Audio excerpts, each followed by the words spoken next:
قبل ما نبدأ فيلمنا النهاردة يا ريت ما تنساش تصلي على النبي وتشترك في القناة وتفعل زر الجرس علشان يوصلكم منا كل جديد. ويلا بقى نبتدي العظمة بتاعت النهاردة. فيلمنا النهاردة بيحكي عن سفاح متسلسل مشهور بيحنط كل ضحاياه بنفس الشكل، لكن الصدمة في آخر الفيلم لما بنعرف مين هو السفاح ده. طب لو مش عارفين احنا بنتكلم عن ايه يا ريت تتابعوا الملخص ده للآخر ويلا بينا.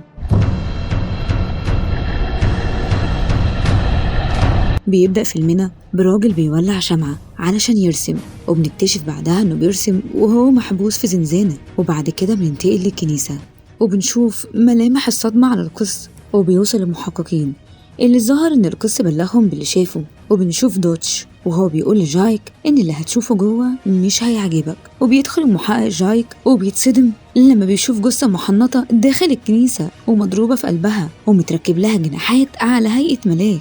وبتظهر المحققة كيلي وهي بتفحص الجثة، وبيقول لها جايك المفروض ان احنا اتعلمنا اننا ما نبدأش شغل غير لما رؤسائنا ييجوا، وما كانش ينفع تبدأي شغل غير لما رئيسك اللي هو انا يجيلك. وبعدها بيتكلم جايك مع القس، فبتبص لهم كده كيلي باستغراب، وبنفهم هنا انهم بيشتبهوا في قاتل معين. ولما كيلي بتسأله كنتوا بتتكلموا عن ايه، فبيقول لها ما تشغلش بالك ده شيطان قديم. ولو بتروح كيلي في بيتها بتحاول تبحث اكتر في القضية، وبيجي زوجها وبيقول لها انت لازم تسألي عن والدك لان الدكاترة اجمعوا انه فاضل له خلاص بالكتير قوي اسبوعين ويموت. وبتقول له كيلي مش هقدر وسابته ومشيت. وفي نفس الوقت ده بيكون جايك بيبحث برضه عن القضية، وبنشوف جنبه كده علبة أدوية. وبنيجي لتاني يوم وبنعرف من رئيسهم إن القاتل ده متسلسل وليه جرائم كتيرة بنفس التفاصيل ومن غير أي اختلاف، وإنهم بيتحنطوا بمادة من جذور الخروع. لكن الصدمة إن القاتل ده حاليا في سجن مشدد، وإنه أصلا مقبوض عليه من 5 سنين. فإزاي نفس الجرائم بتتنفذ بنفس الطريقة وهو جوه السجن؟ ولما بتيجي كيلي تستفسر أكتر عن الموضوع بيقول لها رئيسها إنه اتقبض عليه من 5 سنين بواسطة جايك. فبتتفاجئ كيلي لأنها أول مرة تسمع عن الموضوع ده وإن جايك كده خبى عليها.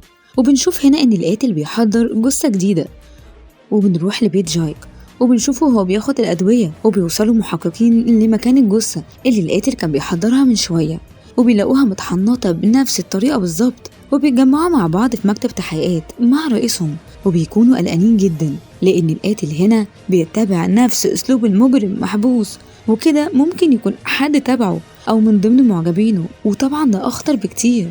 وبتطلب كيلي إنها تروح تقعد مع المجرم، فبيقلق جايك عليها وبيتعصب وبيسيبهم وبيمشي. وبيوافق الرئيس على طلب كيلي، وبتخرج كيلي مع جايك وبتكون في العربية وبيحذرها من المجرم اللي بيكون معروف في جميع وسائل الإعلام بالفنان، وبيوريها صورته مع زميله زيك لما قرروا هما الاتنين يتبعوا القاتل دوت بالعربية. فتقلبت بيهم، ولما فاق جايك لقى زيك واقف جنب المجرم وبيولع في نفسه. فبتقلق كيلي لكن برضه بتروح للمجرم، وبيقابلها الأخصائي النفسي اللي في مصلحة السجون إن المجرم في معتقل خاص بسبب وحشيته. وبتقعد كيلي عشان تتكلم مع المجرم، وقبل ما تتكلم معاه بتكتشف إنه عارف هي جاية ليه. فبتقلق كيلي جدا وبتدخل في الموضوع على طول، وبتطلع له صورة الجثة وبتقول له إن اللي عمل كده بيتبع نفس أسلوبك بالظبط. فعرفها إنه مش هيساعدها غير لما تجيب له أدوات رسم خاصة، وكمان تخفف حكم الإعدام لمؤبد.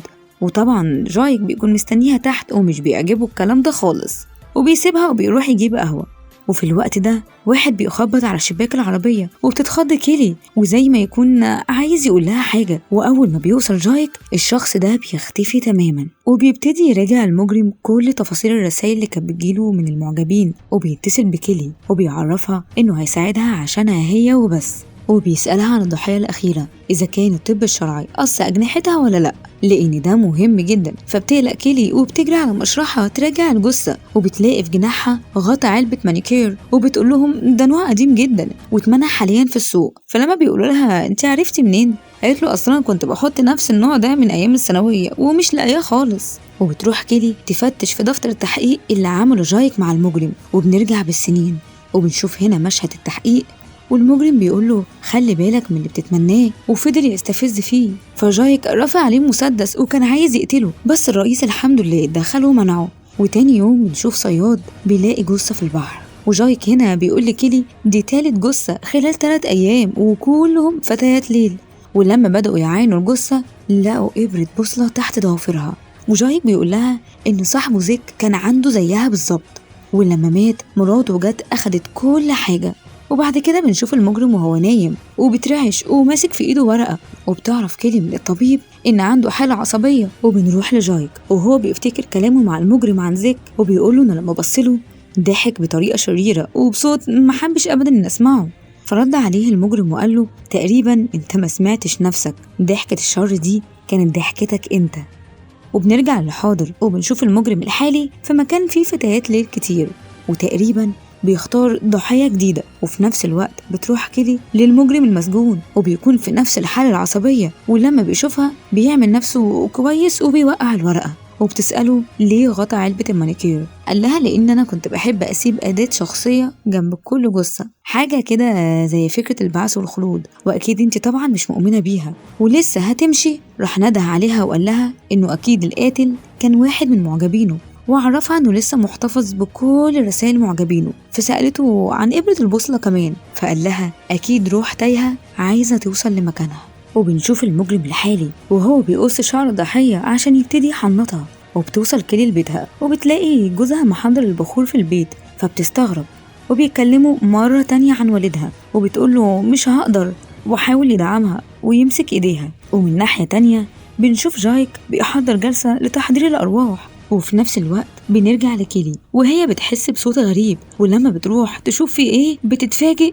طب لو عايز تعرف هي اتفاجئت بايه يا ريت كده ما تنساش بسرعة تحط لايك وتعمل شير وتكتب كومنت بالمرة. ويلا بينا نرجع. وبتتفاجئ انها بتلاقيه الراجل اللي جالها عند العربية قبل كده وبيحاول يتهجم عليها، لكن جوزها بينقذها منه وبيهرب.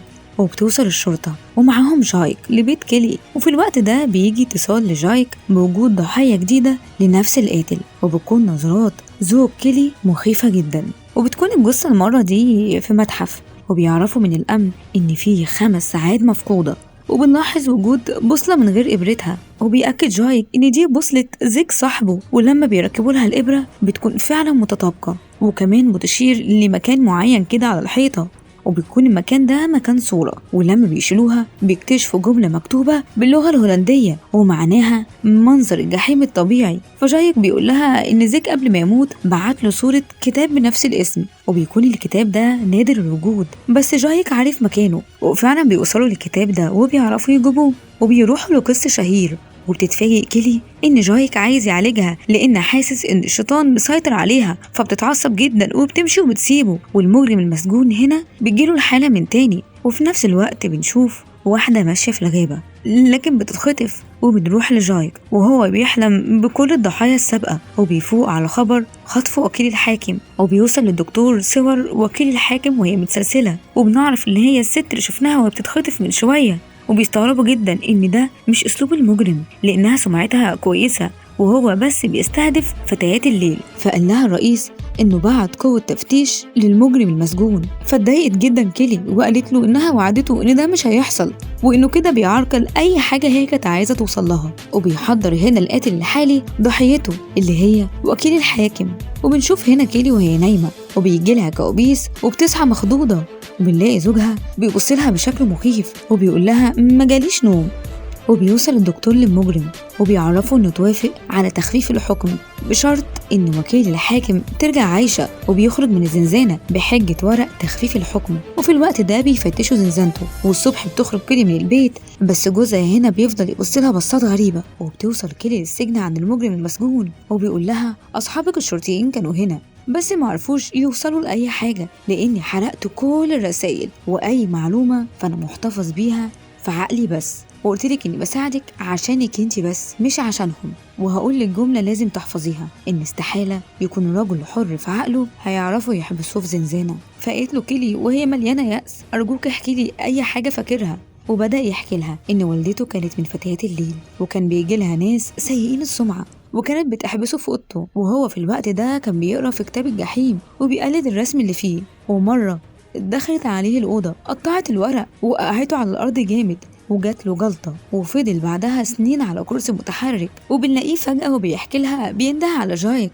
وبنعرف إن جايك سمعه ومستني كيلي تحت، فبيقول لها أنا هقولك على مكان لوحة هندلك على القاتل وتسهل عليكي كتير. وبتروح هي وجايك للمكان اللي قالها عليه وبتلاقي اللوحة وبتسأل على اللي رسمها، وقال لها إنه شخص مجهول ما قالش اسمه، ولما بيخرجوا بيلاقوا حد بيضرب عليهم نار، وبتلاقيه نفس الشخص اللي اتهجم عليها مرتين قبل كده، وبتجري وراه وبيقول لها أنا حذرتك مرتين قبل كده لكن للأسف فات الأوان، وبينتحر. ورئيسها بيقول لها إنه حمضه النووي إذا طلع مطابق مع اللعاب اللي لقوه على الظرف اللي كان فيه صور وكيلة الحاكم يبقى كده القضية اتحلت. بس كيلي بتقوله لا لسه طبعا، لأن شخص معتوه زي ده استحالة يقدر ينفذ جرايم بالدقة دي، وإن وكيل الحاكم لسه مخطوفة لحد دلوقتي وبيفحصوا اللوحة. وفي الوقت ده بيفتكر جايك باقي محادثته مع المجرم وهو بيطلب منه يرسمه، وبنرجع للحاضر تاني وبيكونوا في المكتب وبيتفاجئوا إن اللوحة عليها آثار بصمات لسيدة مفقودة من سنين كتيرة،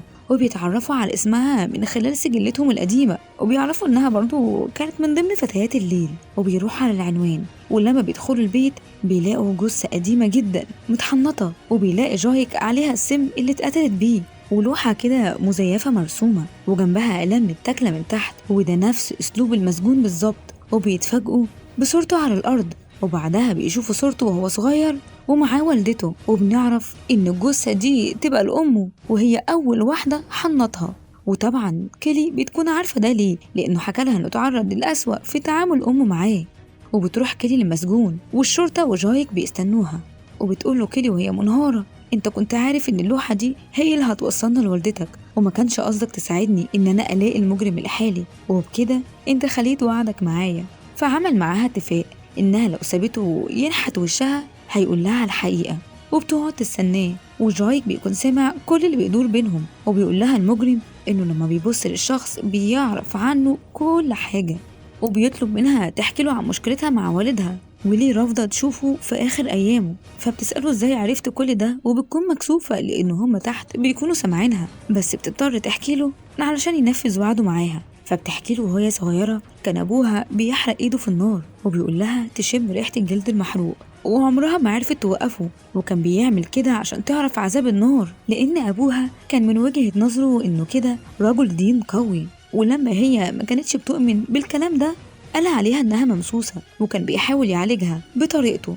فبيسألها اللي عالجك هو الأب دايل اللي هو حاليا يبقى جوزك؟ فبتتصدم كيلي لأن محدش يعرف إن زوجها كان كاهن زمان، وبتتنرفز جدا عليه لأنها بتكون محرجة إن زمايلها دلوقتي سامعين كل حاجة. وفضلت تدافع عن جوزها وتقوله إنه ما خلش بوعده مع الكنيسة، وإن هما فعلا حبوا بعض، وإنه هو كان حقيقي عايز يساعدها. فما بيرضاش يكمل المناقشة وبينهيها وبيديلها التمثال اللي نحتهولها، وبيقول لها على العنوان. وبتنزل كيلي لجايك وبيبص لها جايك بنظرة تعاطف، والشرطة بتسبقهم على العنوان، ولما بيوصلوا بيلاقوا راجل كبير ومراته، وبيكون العنوان ده مجرد تمويه مش أكتر. فبتتضايق كيلي وبتكسر التمثال اللي نحتهولها، وبتلاقي فيه ورقة فيها عنوان. وبنفهم هنا إن المجرم كان عارف مدى ذكاء كيلي، وإنه حط لها العنوان ده وهي سرحانة وبتحكي له عن مشاكلها مع أبوها وكده يعني.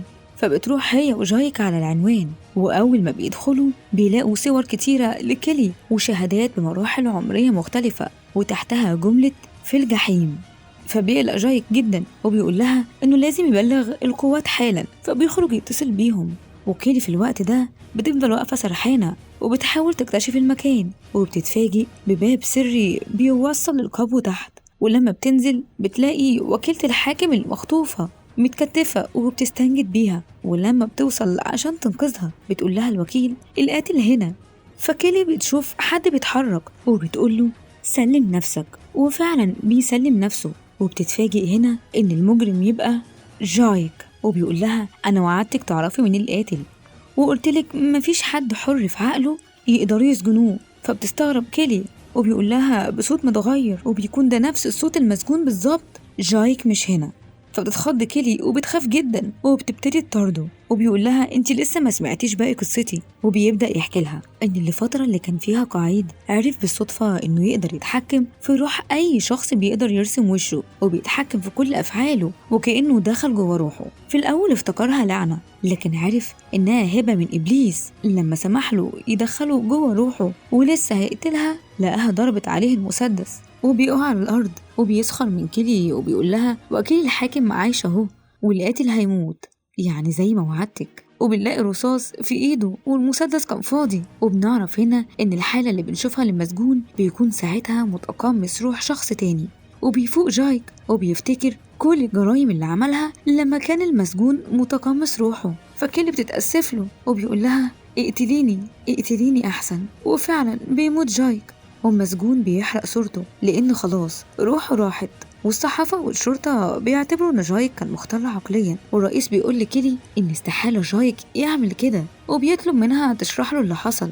فبتقرر كيلي إنها ما تتكلمش لأن مهما قالت محدش هيصدقها، وبتحزن جدا لأنها مش عارفة تدافع عنه. وبنشوف هنا كيلي وهي في مشهد جنازة لأبوها، واخيرا بقى في صلة وصل ما بينهم بس بعد ما بيكون مات. وبيجي طبيب مصلحة السجون وبيعزيها، فبتستغرب كيلي وجوده. وبتعرف كيلي انه مش الدكتور وانه المسجون بس متقمص روحه. وبتقوله انت ما كنتش ناوي تقتل وكيل الحاكم؟ قال لها لا، بس انت الضحية اللي جاية. فبتقوله طب انت ليه ما رسمتش الحارس وخليته يفتح لك وهربت؟ قال لها السجن اكتر مكان مثالي عشان محدش يشك فيا. فبتسأله وبتقوله انت رسمت الدكتور بالقلم الاسود الحبر ده اللي عندك؟ فاستغرب جدا من سؤالها وبيقول لها اشمعنى؟ قالت له اصلا انا اللي بعتلك اخر عدة الوان عندك، وعرفت من جايك انك بتاكل طرف الاقلام من تحت، فحطيت لك فيه نفس نوع السم اللي بتستخدمه لضحاياك. فبيتخض جدا وبيفوق من الحالة اللي هو فيها وبتسيبه وبتمشي. وبنشوفه هنا وهو بيخرج من حالة التقمص وبيبتدي يقاوم الموت فعلا، وبيحاول يرجع الحاجات اللي كلها بس ما بيعرفش وبيموت فعلا. وبتركب كيلي العربية مع زوجها وبتقوله محتاجين ناخد رحلة طويلة لروما. وبكده تكون كيلي انتقمت لجايك ولكل الضحايا اللي ماتوا. ولحد هنا بينتهي ملخص فيلمنا النهارده، ويا ريت ما تنسوش تعملوا لايك وشير وسبسكرايب وتفعلوا زر الجرس علشان يوصل لكم كل جديد. وبالمره سيبوا كومنت كده وقولوا لنا ايه رايكم. سلام.